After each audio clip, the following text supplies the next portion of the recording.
Well, we are finally back with another One Piece reaction review. This chapter is 1123 called The Void Fortnight. Yeah, it's been a while since I've done a One Piece video. Just with the way everything lined up, it's just really bad. Like we had two chapter breaks pretty close to each other. Like we had a chapter break, and now we have this chapter. And then those chapters in between, I was busy with stuff. I was out of town. Yeah, just a bit of a mess, but we're back. I'm excited to see what's going on. Really, that title, man, I I don't really know if there's anything I can gain from that. The Void Fortnite. Oh man, it's also like just because of the break. Now I'm not exactly remembering exactly what, like the exact details of what happened last chapter. Pretty much, we're getting off the island. I feel like I've been saying that for months now. But that's the gist of it. We're getting off, probably going to Elbaf. That feels pretty set in stone. I don't think there's anything else we could really do, unless there is we have some encounters at sea. But that wouldn't even really be an arc, and I don't even know what those encounters would be. I really don't think there's any further Oda can delay this. We're going to Elbaf. But anyways, let's just get right into it. So starting off with our cover page chapter. Of course, continuing on with Yamato, Ogre Child Yamato's Golden Harvest Surrogate Pilgrimage, sentenced to eat Odin with a person they hate. And so, with the person? So crap, I just got kicked out now. But yeah, pretty much just Yamato, just hanging out, I guess. I don't really remember exactly what happened in the last time in Yamato's cover story, so I don't know what they're referring to with the person they hate. I don't know. It's probably something. There's still hasn't been a whole lot going on with these Yamato. It's more of just like, hey, yeah, stuff's going pretty well in Wano. We're making progress. People are easing back into normal life. So that's cool. Let's see. Okay, so we're starting off. We have a transmission. Come in, Egghead. What's happening? There we have the S-Snake. Hey, wake up. The Strats are escaping. Yeah, all of them are knocked out. I remember, the Giants, they had their big attack. Of course, Luffy's in fourth gear doing stuff. Oh, and yes, okay, that was the big thing. It was with the Iron Giant, Emmett, we can infer his name is, and he unleashed Haki, which was stored inside of him or something, or was building up, and it's kind of unclear. We did have Joy Boy talking to him a little bit, and that was the first time we actually heard Joy Boy. Okay, it's coming more back to me. I do remember this stuff about Joy Boy, but I didn't remember the Haki, of course. So yeah, it looks like we're pretty much we're good to go. They're all knocked out. I don't know where the other Seraphim is, but S-Snake isn't doing anything right now. The Giants are looking out. Whoa, it's true. They're all knocked out, captains. Dorian Broggy down here just saying, no kin. Was that even stronger than Red Hairs? There was no there was no hostility to it.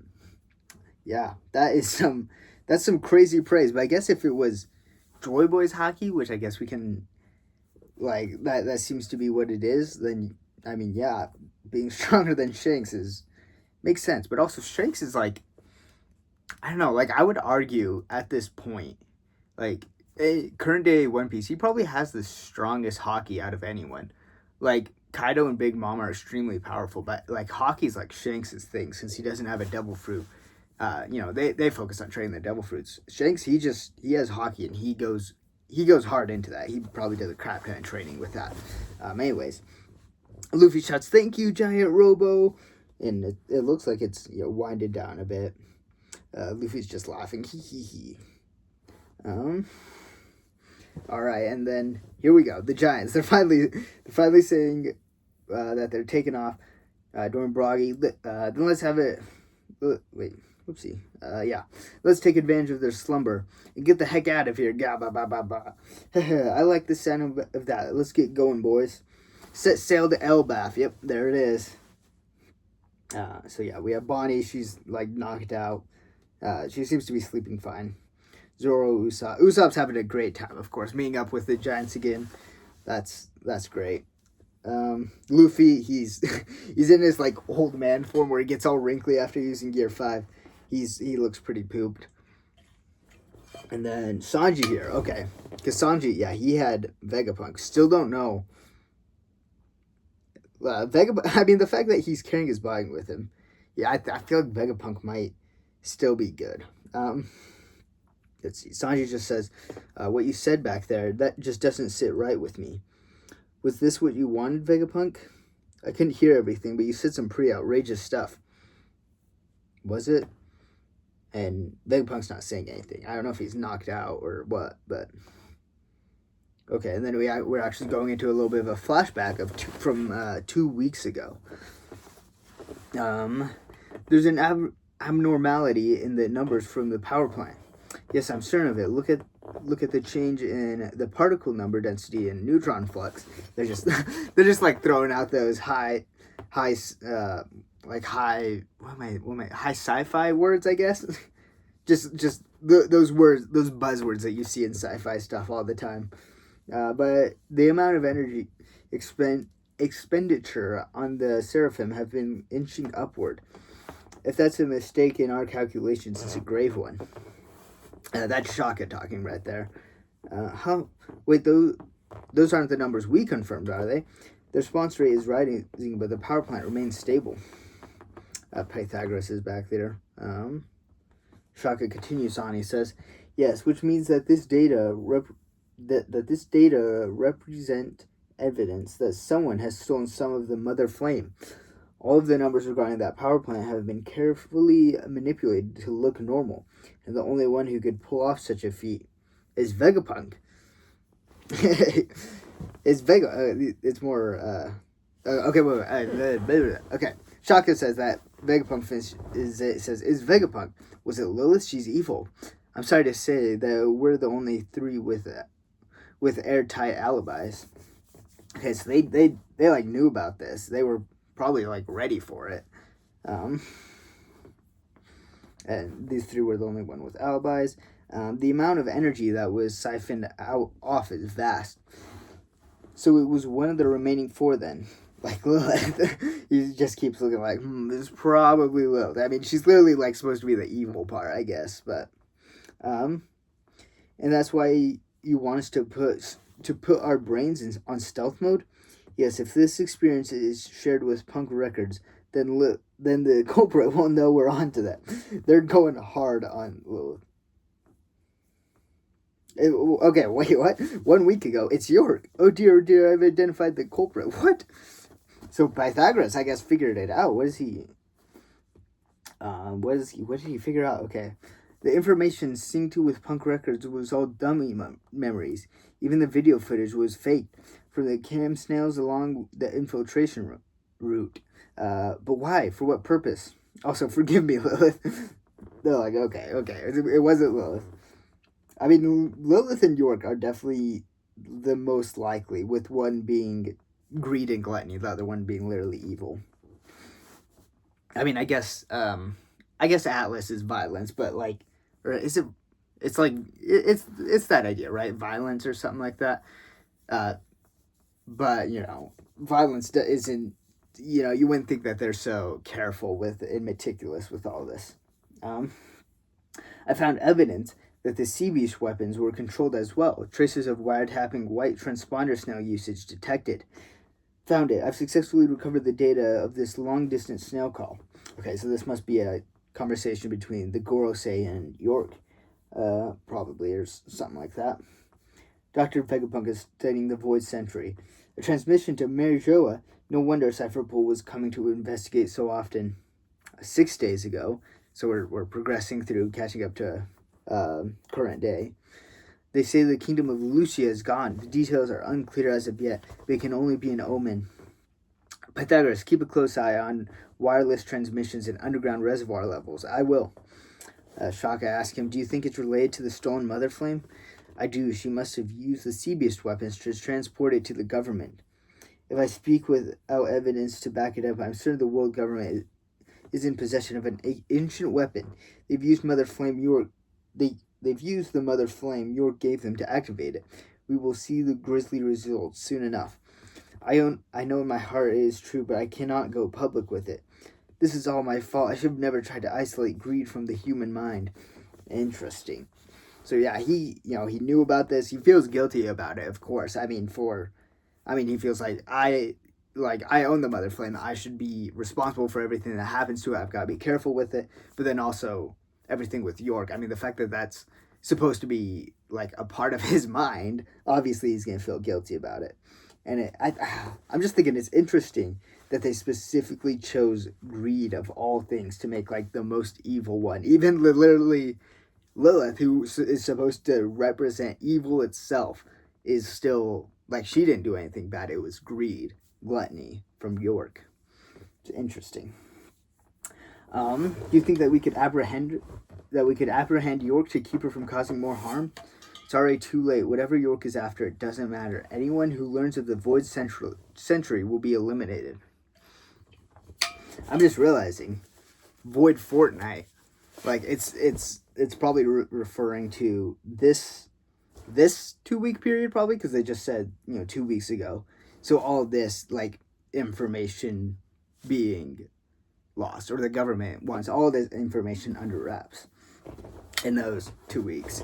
So instead of the Void Century, it's the Void Fortnite. Makes sense. Where was I? Anyone who lives in the Century will be eliminated.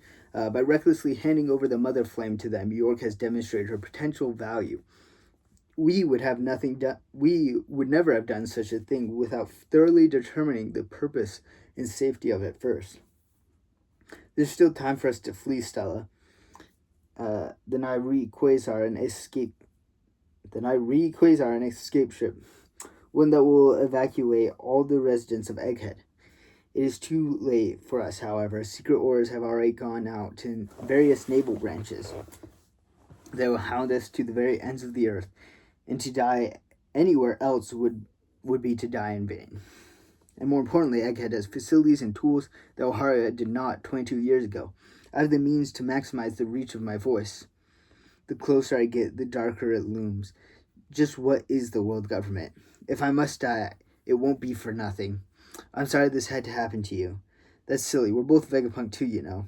We're thinking the same thing, obviously. The only question, is what death will accomplish. Indeed.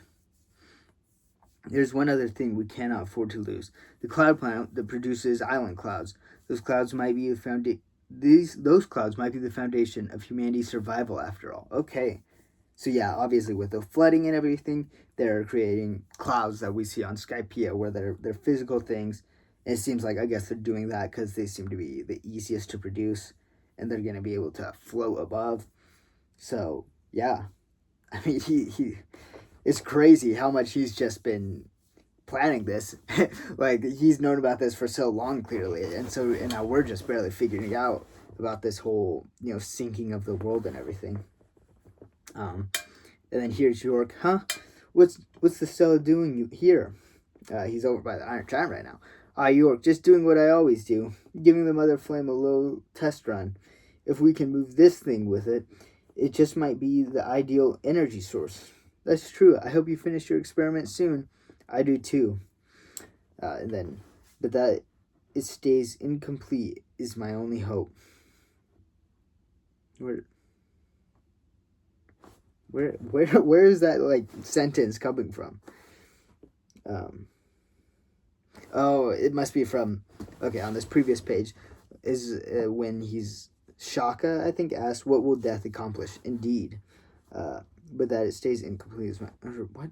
No, okay, that's just a thought of his. For some reason, I thought it was from a previous sentence, but no, he's just like, hopefully this doesn't actually go through everything. Yeah. Jumping ahead, we're only 2 days ago now. Go ahead, we're recording, and yeah, this is him recording the message. Hello, check. Is this on? Hello out there, come in world. I am Dr. Vegapunk, a humble genius scientist. They're going to be shocked by this. We're back at Emmett, the Iron Giant. But it is the truth, and everyone has a right to know it. No one will expect that the transponder signal is hidden within here. And now it's set up to transmit upon my death. They keep, he said that, but there's a part of me that's like, is he really dead? Like, obviously, it should have gone out on his death, but I don't know.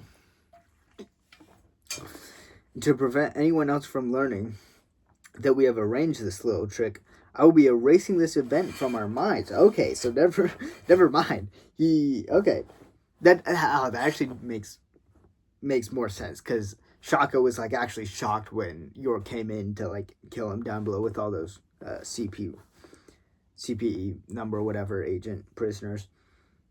However, this will come at the cost of many other memories, such as York's betrayal and theft of the Mother Flame and the imminent threat to our lives.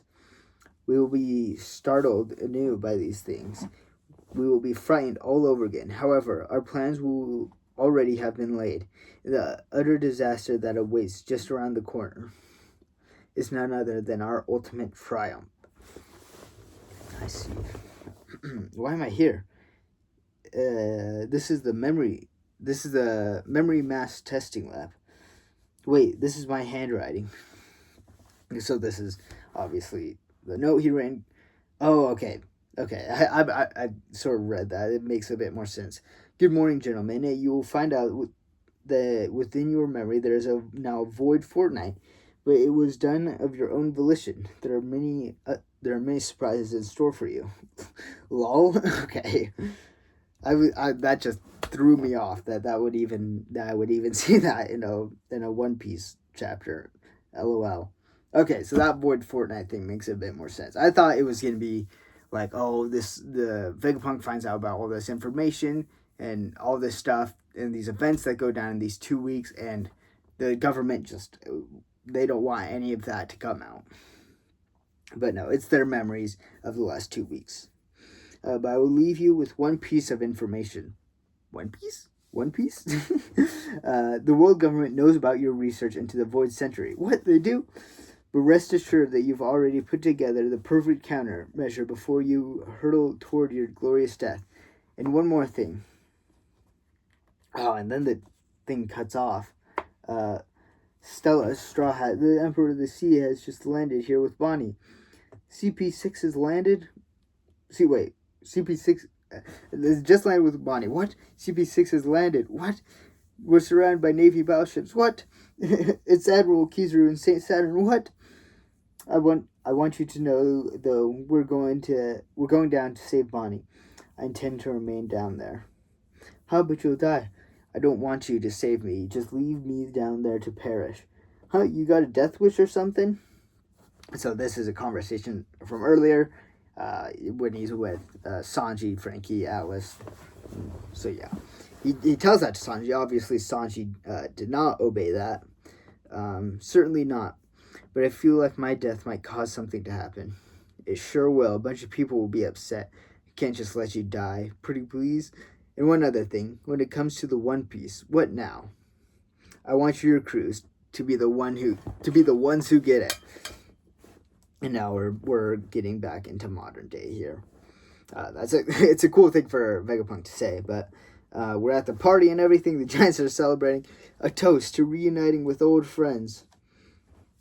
Luffy's actually saying, this is crazy that Luffy would even say such a thing. He's saying, not now, later. Onward to Elbaf, toward my dream. That's Usopp right there. Dory and Bragi, they're hurrying up. They're holding up Usopp and Luffy there. Obviously, Luffy's so beat up, and that's why he's saying not now. But that's the end of the chapter. So yeah, this whole chapter, it was mostly a flashback, giving us some really interesting context to just... I mean, they figured that stuff out, which makes sense. Like, he's the smartest guy in the world. But sort of this plan they have set in place, and the whole... how they came to recording all that, and, you know, everything surrounding pretty much what we didn't see, because we just showed up to Egghead, and we didn't know what was going on here. And I guess they didn't know as much just because they had just wiped their memory, but yeah, it's interesting.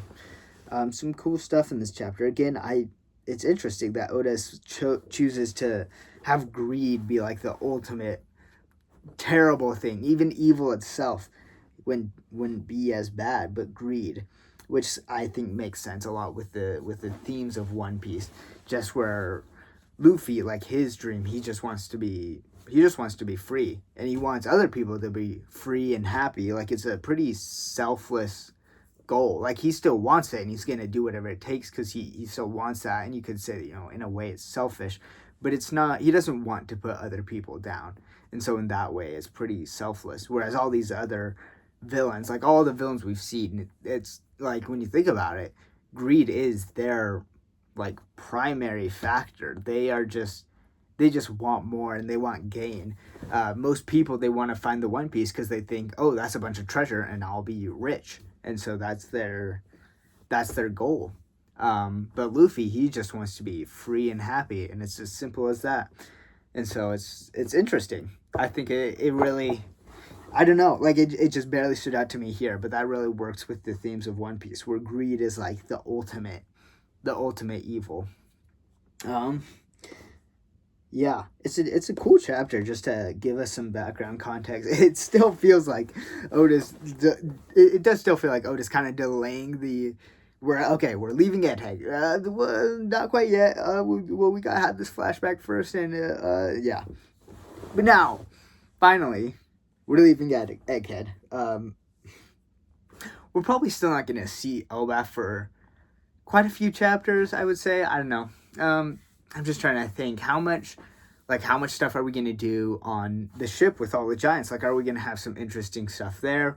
I'm sure because I'm just thinking, like, it would be cool if we had some interesting conversations with Dory and Brocky, and just, you know, talking with them. Again, we could have an encounter out at sea. That's pretty unlikely. Oda doesn't do a lot of stuff that's like on the sea specifically, in between islands. There's like minor stuff, but nothing crazy. So, but then I'm sure we're gonna also get a peek in with, hey, how are people doing aside from the strats, like we normally do in between arcs. Even though we've had a lot of that in Egghead, I still think Oda plans to do that. I don't think he was like, you know, the fact that we saw a bunch of stuff outside the strats earlier in this arc, I don't think that means we won't see it now. I think it's just that we need a lot more of that as we're gearing up for the finale of One Piece, which is pretty crazy to think about. But yeah, a really good chapter. I'm excited to see what happens next, as always. So, you know, you can go into the comments, tell me your thoughts on this video or on this chapter. Remember, save the blobfish, and I'll see you guys next time. Bye.